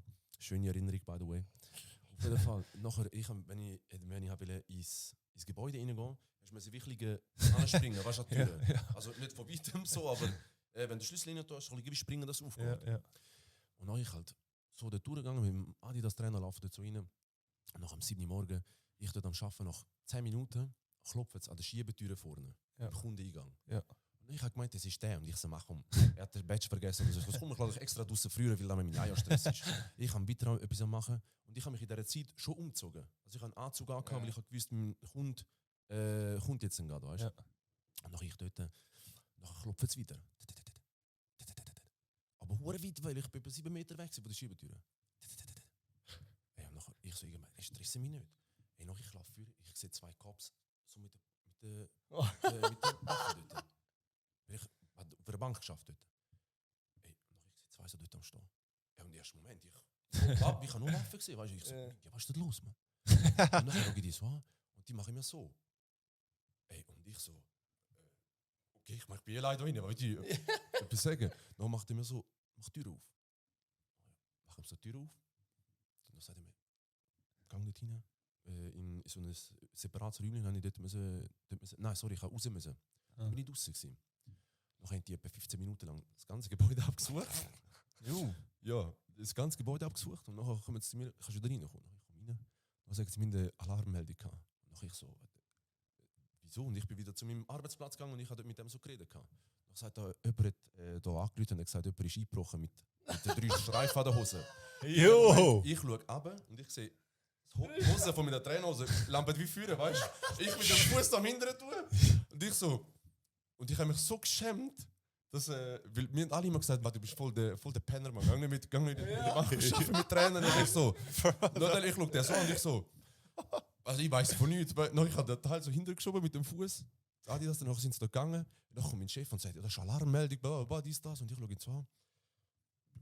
Ich weiß von nichts. Ich habe mich so geschämt in dem Moment, weil ich hätte es ihm einfach können sagen, weißt du, am Kopf oder so. geil. Aber ich habe mich so nachher müssen kaputt lachen. Weißt du, er redet mit mir ins Gesicht, mit der Alarmmeldung, dies, das. Ich schaue ihn an. Okay. Bro, nachher wer hat angerufen? Ja, irgendjemand, ein Passant, hat gemeint, jemand ist eingebrochen, Ah. weil ich in der Tür wie so Aha. reinjump bin. Die haben gemeint, jemand ist eingebrochen in die Bank. Jo, ich habe gemeint, der Kollege hat dir quasi die Polizei geschickt. Jo. Nein, dann kommt irgendjemand Shit, eine Alarmmeldung gegeben. Weißt du, jemand ist in die Bank eingebrochen. Ich habe mich umgezogen in dieser Zeit und dann stehe ich dort und ich im Anzug, weißt du, und ich sehe mich im Anzug, Trainer, was ich nicht mehr an. Scheiße, zum Glück. Mann. Ey, und nachher, ich schaue den so und ich habe so müssen lachen innerlich. Und nachher ich sehe, mein Mitarbeiter kommt rein und der sieht mich mit der Polizei so reden. Er so, was ist da los? Und ich schaue den so, ich so, Alter, wenn ich da irgendjemand erzähle, Oh Alter, mein ich habe das Gott. jetzt noch irgendwie 10 Jahre, es ist verjährt langsam, es ist okay, dass das, Shit, Mann. der ist schlimm gewesen. Wer ist der beste Komödiant, wo du. Also, von wem bist du Fan oder hast du ein Vorbild? Ja, Vorbild. Ich finde einfach, Louis C.K. ist einfach für Ja. mich der krasseste. Und Patrice O'Neill, der ist leider schon gestorben. Okay. Aber der ist der Beste gewesen. Schon. Ja, der ist Und so in Deutschland? Deutschland. Deutsche? Los ist, also schaust du dich überall an. Ja, ich kenne halt die meisten schon so. Also ich habe auch schon viel persönlich getroffen. Aber der lustigste ist für mich, wer lustig ist, ein Kollege von mir, der Serdar Karibik. Ja. Überdecken. Ein bisschen wohlgenährter. Ja, ist ein bisschen dicker. So, ist Boah, ich ein habe es bisschen- sehr herzig gesagt und jetzt kommt er mit dick. Wurde Da politisch sind wir, ja, er ist korrekt. fett, er ist fett. Er ist fett. Ist ein fetter Türk. Nein. Den finde ich sehr lustig, der ist auch spontan. Der ist zum Beispiel auch das Gegenteil von mir. Ich bin eben auf der Bühne bin ich bin im Privaten eher so ruhig. Und Ja. Das ist interessant, du bist wirklich schon eher introvertiert. Ja, voll. ja, voll, ja. Ich bin auch so, öffentlich bin ich auch eher schüch. So, ja, gar nicht voll auf Leute so zu. Ja. Ja. Aber wenn ich dann mal drin bin, dann geht's los. Weißt du. Dann geht's ab. Und bei ihm ist es so, der ist nicht normal. Der siehst du auf der Straße, was geht denn noch? Tut da alle ansprechen, Bro. Ich habe 2 Jahre in Berlin gewohnt, ich habe niemanden kennt, gell, mit niemandem geredet, Nachbarn, vielleicht nur mal schnell Heu gesagt, der Nachbar. Bro, er war bei mir am Pennen 3 Tage, alle haben uns gekannt nachher. Der so, hey, Hausmeister, wie geht's? Und nachher, so die Leute, wo es mich dann quasi mit dem gesehen haben, so nach dieser Zeit, die Leute so am Fragen, hey, wo ist denn der Serda? Wo ist denn dein Kollege? Nachher so, ja, der ist wieder heim. Ja, wir müssen mal wieder kommen und so. Weißt du, so Leute feiern eben, ich liebe das, so, wenn Leute so, wenn Leute das können. Ja. Er spricht Leute an, er sieht irgendetwas, so keine Ahnung, irgendeine Frau hat da so eine Blume. Also, das ist eine schöne Blume, die Sonnenblume, ist das seine Lieblingsblume? Nachher kommt so volles Gespräch und lernt die Leute so voll kennen. Das ist das so. Das mache ich jetzt zum Beispiel nicht. Oder? Und Nice. ihn finde ich geil und mein Kollege der Dominik Joswiak von Berlin. Auch richtig geile Künstler und sonst ja. So halt, wer ich cool finde, so wie er es macht, ist Felix Lobrecht, finde ich. Ja. Easy. Aber ja, es gibt viel. Nice, Mariano Vivenzio, MV Comedy, auch einer von den neuen, wo kommt, wo auch geil ist, wo halt so ein bisschen neue Ära ist, so halt ein bisschen Style, wo ein bisschen schauen, wie es aussieht. Früher sind Comedians so Losers gewesen, man. Ja. Eben, so Vor- ich sag so Mr. Bean und so damals, Ja. ist das so ein bisschen der Film gewesen? Also vor allem in Schon ein bisschen Deutschland, du hast einfach müssen so ein hässlicher Kleiner sein mit Brille und Pickel Ja.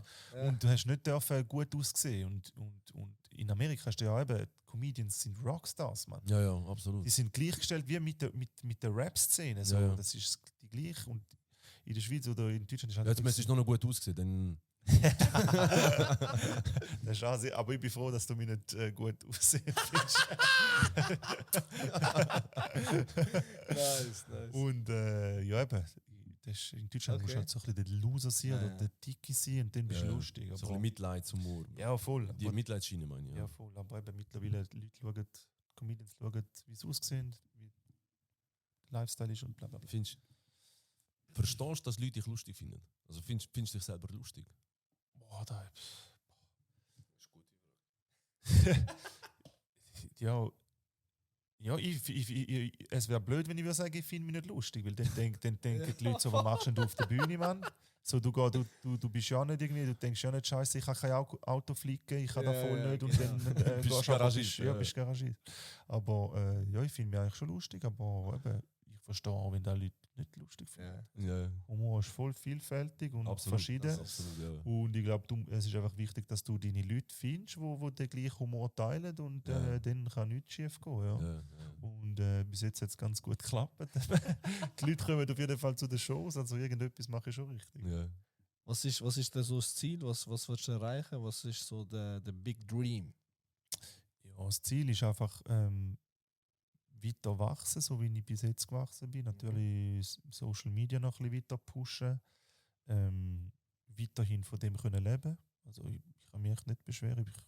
Ich kann gut von dem leben und es wird auch immer größer und wird auch immer mehr. Ja. Aber ich mache auch sehr viel. Eben, die Leute sehen halt auf der Bühne da ein bisschen lustig. Aber der Hintergrund ist dann schon ein bisschen, noch ein bisschen anders. Da hat dann mit Spaß nicht mehr so viel zu tun. Du musst halt auch Businessman werden. In dem Sinne, du hast deine eigene Firma, Sicher, du musst deine Marke bekannt machen. Pushen, ja, absolut. Und so, das ist das Ziel, meine Marke noch ein bisschen grösser machen, meine Bekanntheit steigern. Und eben jetzt geht es das zweite Programm. Ja. Dort wird halt alles auch ein bisschen grösser. Also jetzt gehe ich halt so auf die 300 bis 600er Räume zu. Nice. Und Ist ja nicht so ein Ziel, wo du sagst, hey, ich will mal, keine Ahnung, ein Stadion füllen. ja, das wäre natürlich schon mal das Ziel. Ja. Also, So ein Traum, weißt du, so, zum Beispiel Mario Barth hätte, glaube ich, wer hat der Rekord in Deutschland? Ich weiß Ja, genau. der Aber Mario Barth, glaube sogar, ich weiß nicht, ob er weltweit hat, aber europaweit voll. sicher. Ich glaube, der Kevin Hart hat ihn mit dem Philadelphia Stadium Schon. glaube überholt mit Also 94.000. das, Machen die von auch Phila- viel, ne? das Basketballstadion. Das Eagles, Philadelphia, nein, ist glaube Football. 94.000 oder so hat er geschafft. Boah. Und der Mario Barth hat glaube 80.000 Olympiastadion gefühlt. Ja, voll. Oder 79.000 irgendwas. Krass. Ja gut, weißt du, wenn es vergleichst, so, okay, der Kevin Hart hat ihn übertroffen. Ja. Milan hat 370, Ja, 320, ja. 350 Für Millionen. Deutschland Euro. ist- Bis Deutschland hat 80, 85 Millionen. Deutschland ist Ja. krank, ja. Aber ich weiß eben nicht, klar willst du irgendwann mal in die Reihe kommen, aber das Ding ist eben, ich bin eben zu gern Comedian, dass ich denke, dass da ein Ziel kann sein. Okay. Weil Comedy ist nicht mehr lustig bei 90.000 Leuten. Da sagen die einfach, wahrscheinlich viel wollen einfach dabei sein für das Event. So ein Kevin Hart ist vielleicht schon, aber zum Schauen ist dann nicht mehr so geil. Ja. Verstehe, ja. Comedy ist geil, wenn es eben ein bisschen eng ist, ein bisschen authentisch. Aber ich sage nicht, eben, so Hallenstadion fühlen wäre ein Riesentraum. Ja, Das wäre brutal. Das wäre schon, das ist schon mal ein Traum, den ich, wo ich so ein bisschen ins Auge fasse, wo ich einmal sage, das würde ich mal schaffen. Aber ich bin jetzt nicht traurig, wenn es jetzt das Hallenstadion nicht wird. Ja, Dafür Nur kann der ich. Kibun-Park. dafür ist nachher irgendwie, keine Ahnung. Da hast du 15 Jahre immer 1000er.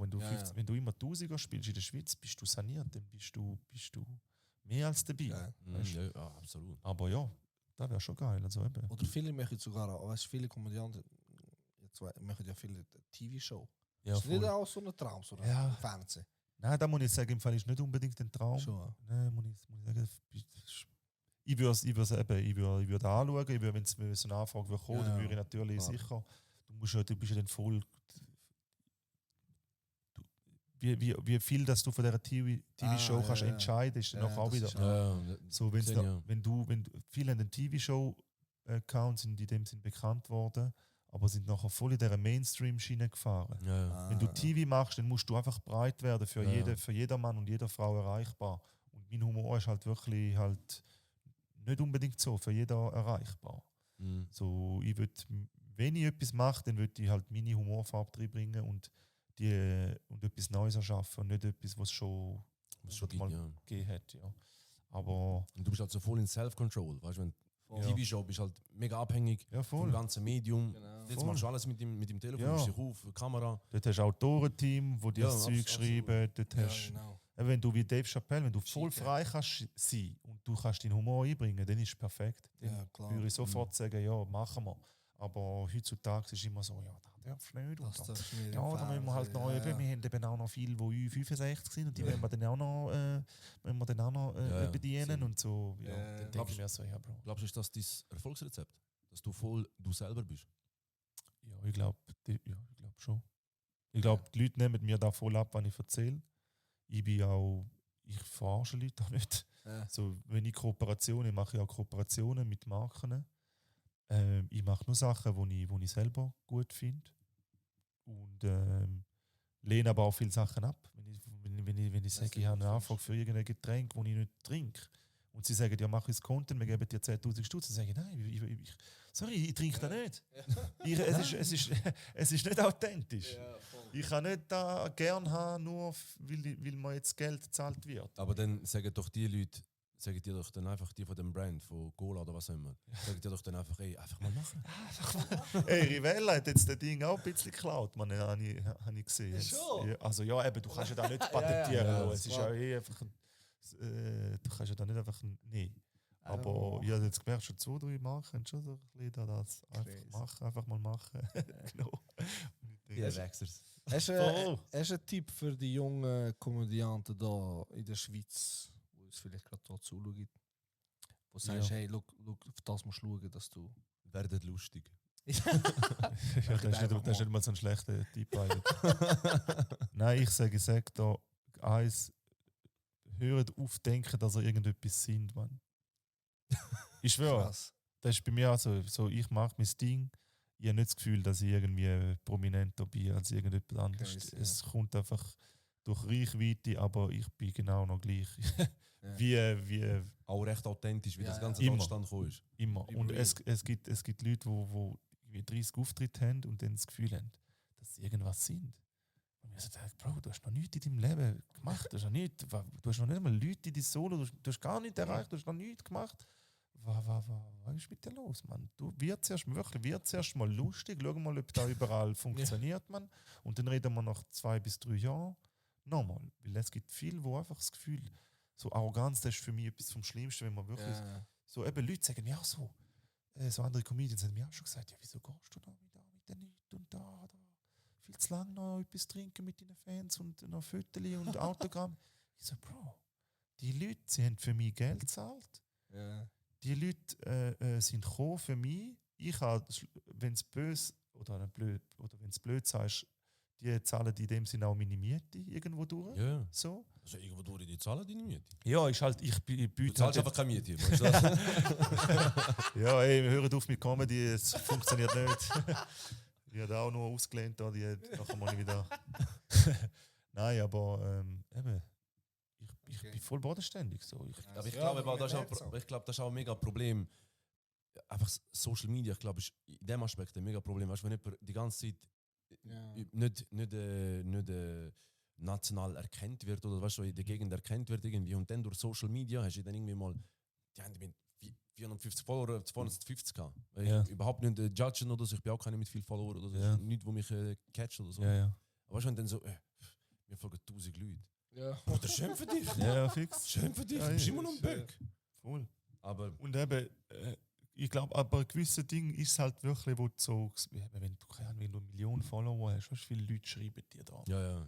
So, du kannst nicht mehr alles bedienen. Da muss Ja. ich vielleicht dann auch irgendwie aufpassen, weil ich schreibe jetzt in dem Sinne noch jedem oder jeder zurück, wenn sie irgendeine Frage haben oder so, weißt wenn es wirklich ganz dumme Fragen sind oder irgendwie blöde anmachen, dass es irgendetwas ist, dann antworte ich Ja. natürlich nicht, aber dann weißt du ja, okay. dann ist es wahrscheinlich dein Kollege gewesen. Ja, da könnte schon noch sein, dass der ein paar Fake-Profils gemacht hat. Man, das ja. Schick mal Schwanz, ist am Schicken nachher, ja, dort der Blick. Noch ein Profilbild von der WhatsApp-Gruppe. Ja, ich glaube, ich würde lügen, wenn man da in der Gruppe noch nicht gesehen hat.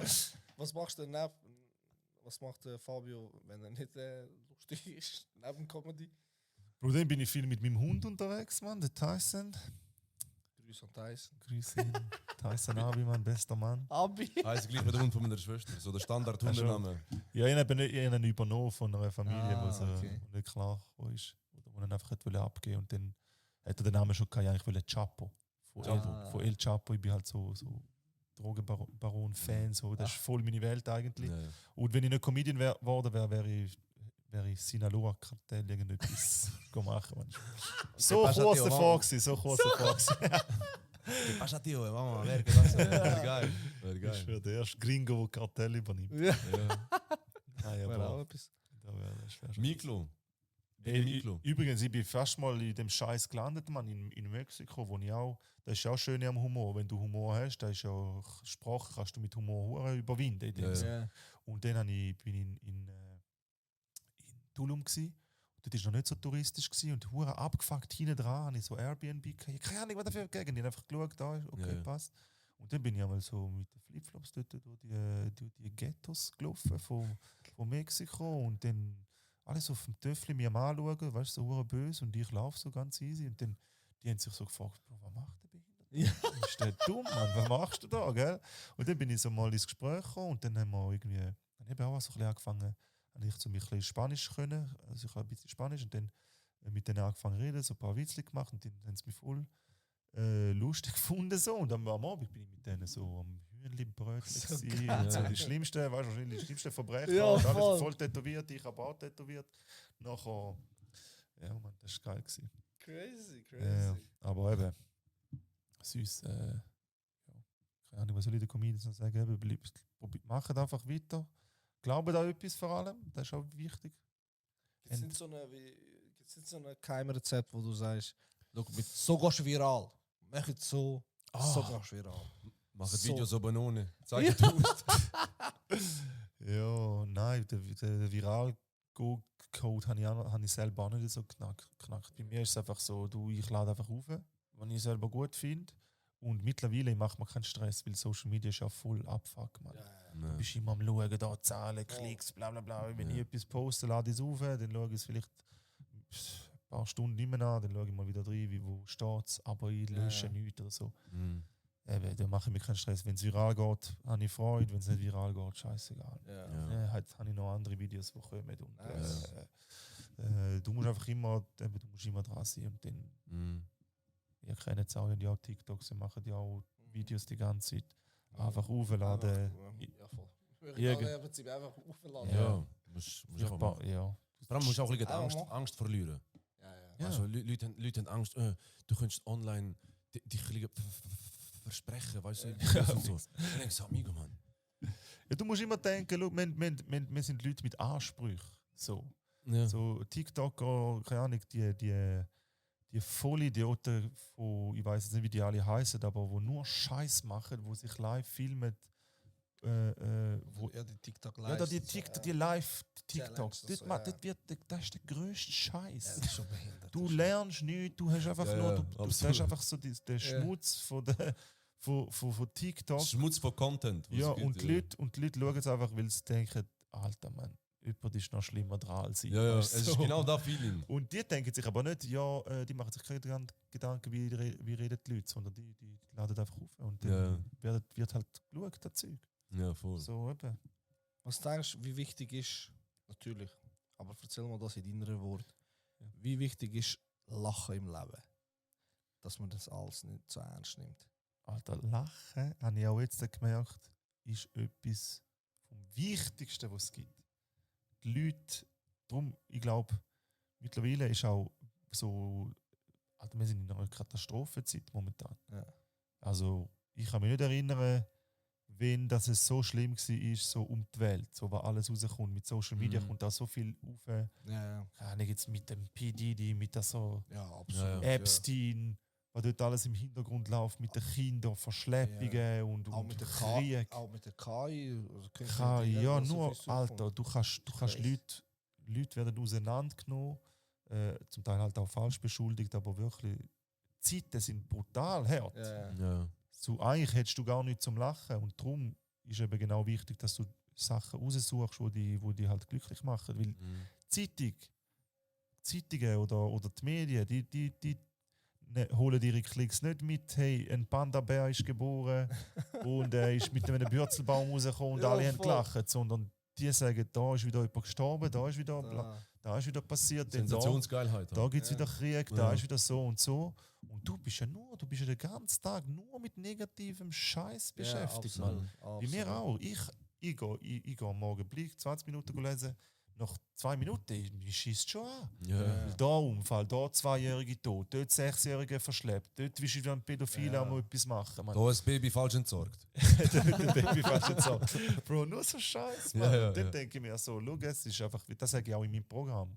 Also ohne zu gross Spoiler, aber ich finde es schön, dass die Leute zusammenkommen, 2 Stunden in den Raum hineinkommen und einfach alles vergessen können. Ja. ist Der absolut. Comedy-Show ist so, du Absolut. gehst irgendwo rein, du lachst mit anderen Leuten, du denkst an nichts Schlechtes.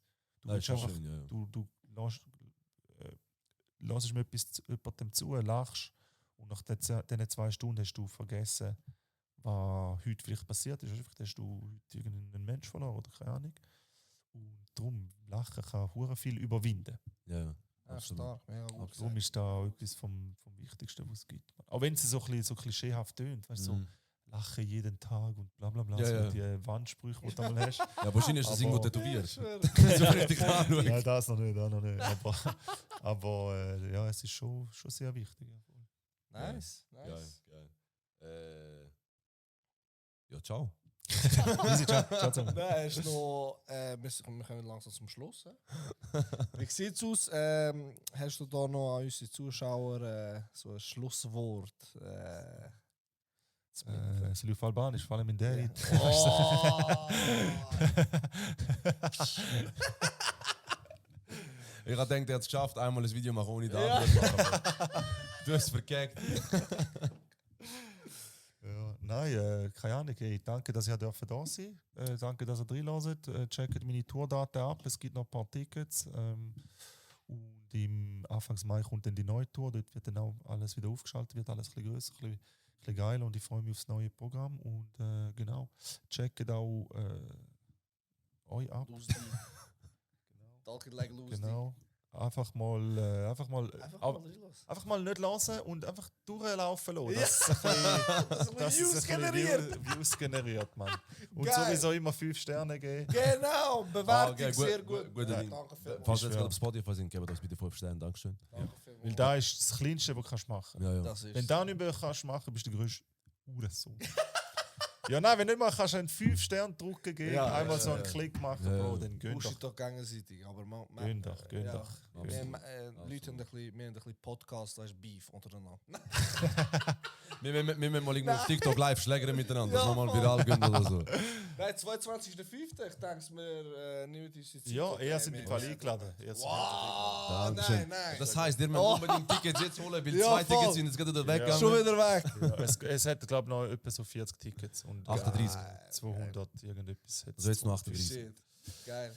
Ja, Ey. Nein, hat wirklich Spaß gemacht. Danke. Ey, für die danke Fragen. vielmals. vielmals. Merci, dass ihr da Und sein. das war's wieder für Auf Talk it Wiedersehen like miteinander. lustig. Es ist lustig getalkt worden. Lustig Das getalkt war's worden. wieder. Von St. Gallen auf One and Luzern. only Über Fabio. Frauenfeld. Wir sind da. Yes, baby. Unser Talk it Album like droppt Lucy. nächste Woche. Look Yeah. at this guy. Look at this guy. Intro, Outro. Danke vielmals fürs 3 hören und 3 Merci schauen. vielmals, hat Bis Spaß zum gemacht. nächsten Bleibt gesund. Mal. Gebt einen Kuss euren Eltern. Ihr seid geile Sachen. Danke vielmals fürs Zuhören. Ciao, baby. Talk it like Lusty.